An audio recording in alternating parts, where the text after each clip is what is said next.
تعالیٰ نے ہر چیز کا علم عطا فرمایا ہے، جو بھی ضروری ہے وہ تمام چیزوں کو اللہ تبارک تعالیٰ نے اپنے پیغمبروں، نبی، رسولوں کے ذریعے سے پہنچا دیا بندوں تک، تاکہ کل حجت قائم نہ ہو کہ قیامت میں اس کا تذکرہ پورا قرآن میں موجود ہے، جو میں آپ سے کہہ رہا ہوں، جس کی مفہوم میں بات عرض کر رہا ہوں کہ کل قیامت میں حجت نہ ہو کہ ہم کو علم ہی نہیں تھا اس چیز کا، ورنہ ہم بھی عمل کر لیتے۔ اللہ تبارک تعالیٰ نے وہ حجت کل قیامت میں قائم نہ ہو، اس کے لیے اللہ تبارک تعالیٰ نے ہر زمانے میں اپنے نبیوں، رسولوں، پیغمبروں کو بھیجا، رسالت کو بھیجا، تعلیمات کو بھیجا، اپنے احکام بھیجے۔ اللہ کے جو بندے اللہ کو بھول کر زندگی گزار رہے تھے، اپنے رب کو بھول کر زندگی گزار رہے تھے، اپنی ذہنیت سے جس کو خدا مان لے رہے تھے، اللہ کے ذات میں شرک کر رہے تھے، کفر کر رہے تھے اللہ کا، اللہ تبارک تعالیٰ ان تمام چیزوں سے نکالنے کے لیے تعلیمات کو عام کیا اللہ تبارک تعالیٰ۔ کسی زمانے میں کہیں اللہ تبارک تعالیٰ نے عذاب کو اس وقت تک نہیں بھیجا جب تک کہ وہاں پر حجت قائم نہ ہو، یعنی نبیوں کو تب تک، رسولوں کو بھیجا کر جب تک اپنی بات، اپنی ربوبیت جب تک نہیں ظاہر کی، اللہ تبارک تعالیٰ نے وہاں پر عذاب کو نہیں بھیجا۔ اور وہ بھی ایک موقع دیا گیا وہاں پر لوگوں کو کہ لوگ سدھر جائیں، اللہ کی طرف راغب ہو جائیں، اللہ کی طرف آ جائیں۔ بہت محنت کی گئی، جب حد سے زیادہ تجاوز ہو گیا، حد سے برداشت کے باہر ہو گیا کہ نبیوں کو بھی ستایا گیا، رسولوں کو بھی ستایا گیا، تکلیفیں پہنچائی گئی، یہاں تک کہ نبیوں کو قتل بھی کیا گیا۔ ایک وقت مقررہ دینے کے بعد، مہلت دینے کے بعد اللہ تعالیٰ نے پھر عذابوں کو نازل فرمایا کہ جو ایمان والے رہتے اللہ ان کو بچا لیتا، اور جتنے بھی غیر ایمان والے رہتے اللہ تعالیٰ ان کو نصف نابود فرماتا، اور قیامت تک آنے والی انسانیت کے لیے عبرت کا انجام بناتا۔ آپ تفصیل پڑھیں گے قرآن میں، قصص الانبیاء پڑھیں گے، جو بھی پڑھیں گے آپ، اس کے اندر آپ کو موجود ہوں گا پیغمبروں کے واقعات کے اندر یہ چیزوں۔ ایک تو یہ ہے کہ ہم الحمدللہ اللہ نے ہم کو کلام پاک دیا ہے، بچپنے سے ہم پڑھتے ہیں، تعلیمات ہوتی ہے، گھر میں بھی ہوتی ہے، مساجد کے اندر بھی ہوتی ہے، جمعے کے عنوان سے ہوتی ہے، رمضان کے عنوان سے ہوتی ہے، مبارک راتوں کے عنوان سے اللہ کے جو پیغام ہوتا ہے وہ ہم تک پہنچتا ہے۔ یہاں تک کہ جب بچہ پیدا ہوتا ہے تو اس کو حکم جو ہوتا ہے، کان میں جو پہلی آواز جو جانے کی ہے اس کی اللہ کی بڑائی، کہ ایک کان میں اذان دی جاتی ہے، دوسرے کان میں اقامت کری جاتی ہے۔ تو یہ بتایا جاتا ہے کہ تیرا رب جو ہے، تو دنیا میں آیا، تیرا رب جو ہے وہ اللہ ہے، جو بہت بڑا ہے، اللہ ہی بڑا ہے، اللہ کے سوا کوئی معبود نہیں ہے، کوئی عبادت کے لائق نہیں ہے، اور محمد صلی اللہ علیہ وسلم اللہ کے رسول ہے۔ سمجھایا جاتا ہے، بتایا جاتا ہے۔ پھر دنیا کی مشغولیت میں ہم جب آتے ہیں، مصروفیت میں پھیل جاتے ہیں، رسم و رواجوں کی زنجیروں میں جکڑے جاتے ہیں، خاندانی جو کہ اسلام سے بری الذمہ ہے، اسلام سے یہ اپنی اپنی من گھڑت چیزیں ہیں جو ہم نے اپنے خاندانوں نے، ہمارے بڑوں نے رواج کر لیا، اور وہ عام طور پر کیا ہے، چلتے رہتی ہے، روایت۔ اس میں آئے کہ لوگ کیا ہے، پھر اللہ کو بھول رہے ہیں، اللہ کے بندوں، اللہ کی ربوبیت کو بھول جاتے، پھر اپنی منچاہی، اپنے خاندانی منچاہی زندگیاں گزار رہے ہیں، چاہے خوشی ہو چاہے غم ہو، کامیابی ملے یا ناکامی ملے، فخر و فاخر میں زندگی گزرے یا لازمات کے ساتھ کھانے میں زندگی گزرے، سکون کی نیند آئے یا بے چینی کی نیند آئے، راحت ملے یا تکلیف ملے، ہر چیز کا ایک دائرہ دیا گیا ہے، اس کے اندر ہی رہ کر ہم کو وہ چیزوں کو اپنانا ہے۔ غم ہے تو بھی اس کے بھی احکام ہیں، خوشی ہے تو اس کے بھی احکام ہیں، زندگی آئی تو بھی اس کے احکام ہیں، زندگی دنیا سے جاری تو بھی اس کے احکام ہیں، خوشی مل رہی تو بھی احکام ہے، غم ملے تو بھی احکام ہے۔ اس سے تجاوز کر کے، شریعت سے ہٹ کے اگر کوئی کام کریں گے تو کل آخرت میں پکڑ کا ذریعہ بنے گا، کیونکہ جو قرآن و حدیث سے ثابت نہیں ہے، جو اللہ کے رسول صلی اللہ علیہ وسلم کی حیات طیبہ سے جو چیز ثابت نہیں ہے، صحابہ کرام رضی اللہ عنہ اجمعین کی زندگیوں سے جو ثابت نہیں ہے وہ عمل، اس عمل کو اگر ہم کریں گے تو کل آخرت میں پکڑ کا ذریعہ بنے گا۔ اس لیے ہم دیکھنا ہے، تعلیمات کو عام کرنا ہے، محنت کرنا ہے دین کے اوپر۔ قرآن میں سورہ احزاب میں اللہ کے نبی صلی اللہ علیہ وسلم کے بارے میں، اخلاق کے بارے میں بتایا گیا ہے جو ہم بار بار پڑھتے بھی ہیں، جس کا مفہوم ہے کہ تمہارے لیے نبی محمد صلی اللہ علیہ وسلم کے اخلاق جو ہے، ان کی طرز زندگی جو ہے وہ بہترین نمونہ ہے۔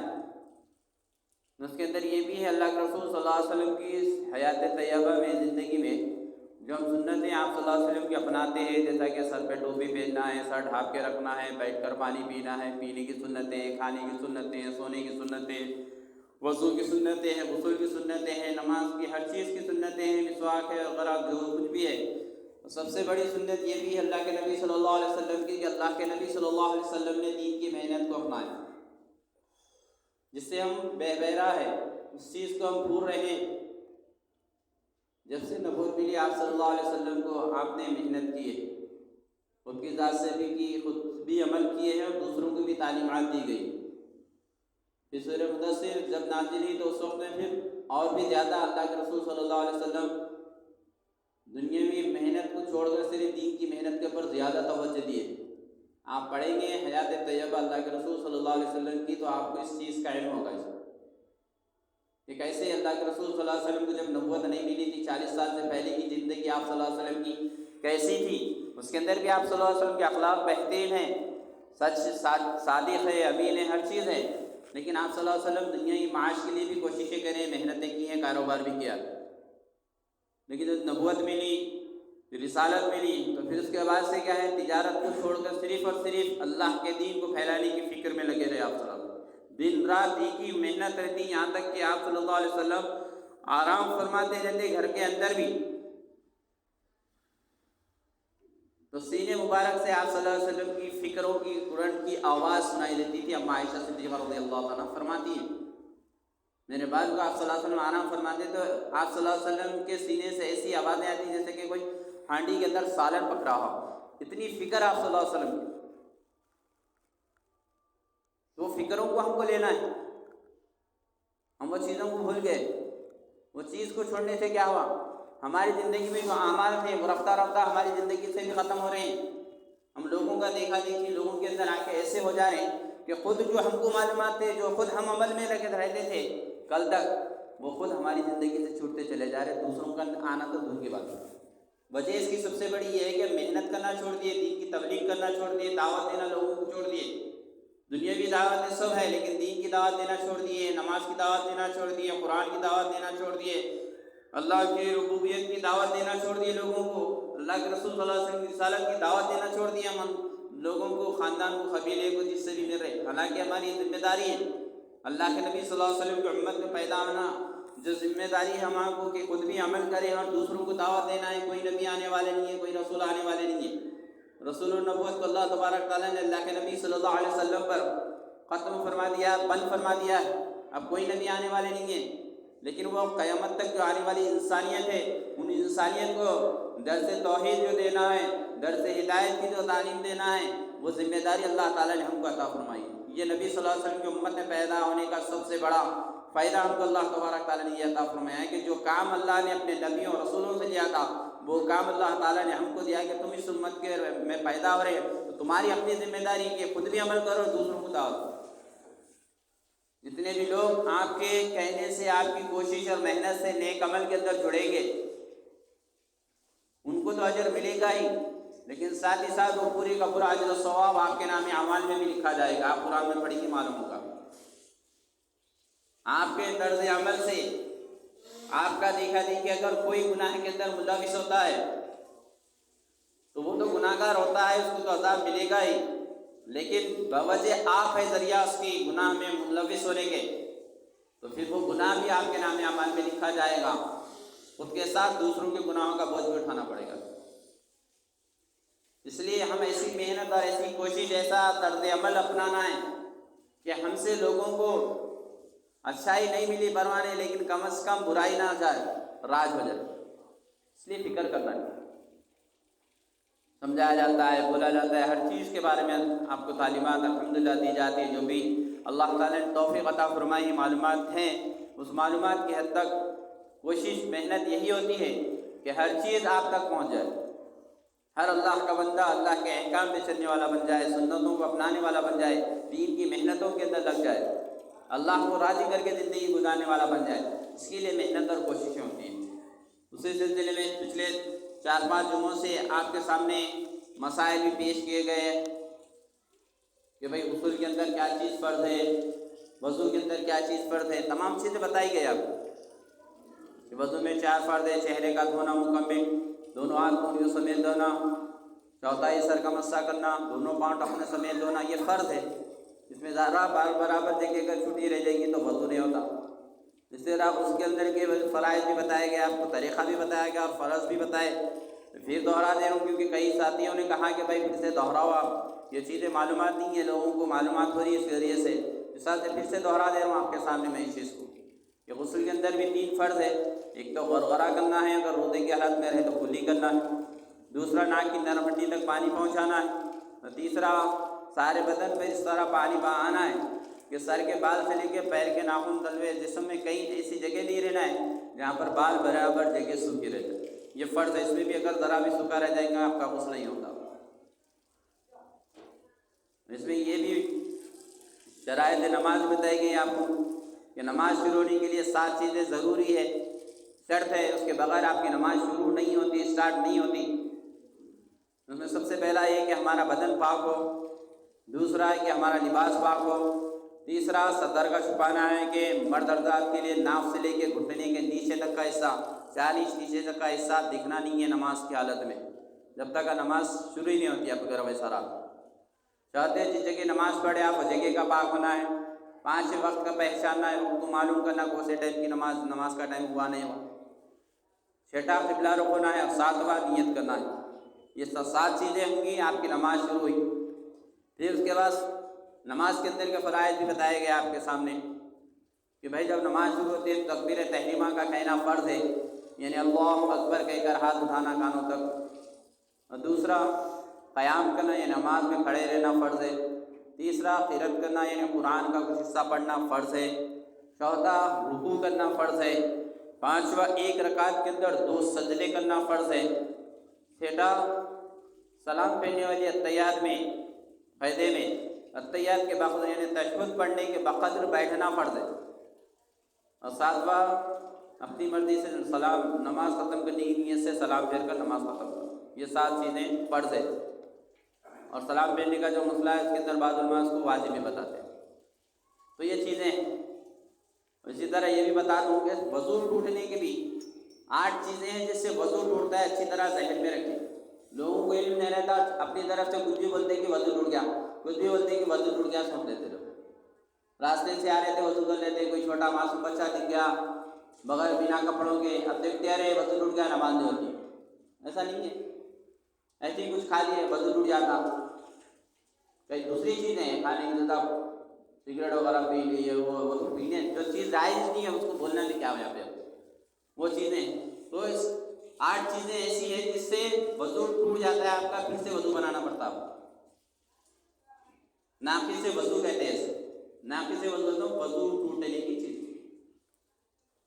اس کے اندر اچھی طرح ذہن میں بٹھانے کے لیے آپ کو ترتیب بتا دوں، 2 بجے سر کے ہیں، 2 بجے منہ کے ہیں،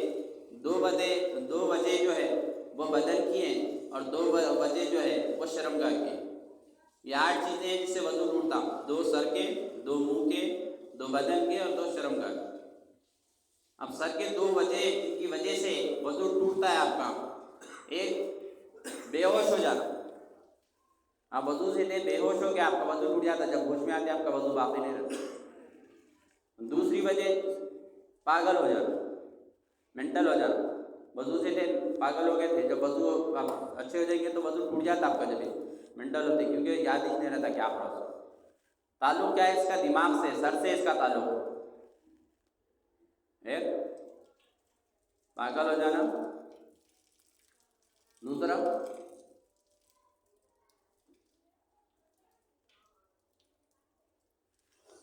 دو چیزیں سر کے، 2 بدن کے، 2 منہ کے، اور 2 شرمگاہ کے وجہ سے بے ہوش ہو جانا یا پاگل ہونا، اس کا تعلق دماغ سے رہتا ہے، سر سے رہتا ہے، یہ 2 وجہ سے وضو ٹوٹ جاتا ہے۔ اور 2 چیزیں منہ سے، ایک ہے منہ بھر کے کھائی کر، تھوڑی تھوڑی الٹی آ رہی تو اس سے وضو نہیں ٹوٹتا آپ کا، 10 وقت کرو 50 وقت کرو وضو نہیں ٹوٹتا۔ ایک بار بھی اگر الٹی منہ بھر کے آئی آپ کی، منہ بھر گیا آپ کا الٹی سے، تو اس سے وضو ٹوٹ جاتا۔ اور دوسرا نماز کی حالت میں، آواز کے ساتھ جب ہنستے ہیں تو اس سے وضو ٹوٹ جاتا ہے. جیسے وضو ٹوٹتا نماز خود بخود ٹوٹ جاتا ہے. اس کا تعلق منہ سے، ایک منہ بھر کے خی کرنا، دوسرا نماز کی حالت میں کھلکھلا کر ہنسنا آواز کے ساتھ ہنسنا. دو بدن کے وجہ یہ ہے، ایک ٹیک لگا کر سو گئے تو اس سے وضو ٹوٹ جاتا ہے. وضو سے ٹیک لگا ہوا ہے آپ کا، کوئی ایسی چیز سہارا لے کے اس کے سویا، وہ سہارا ہٹا آپ کا،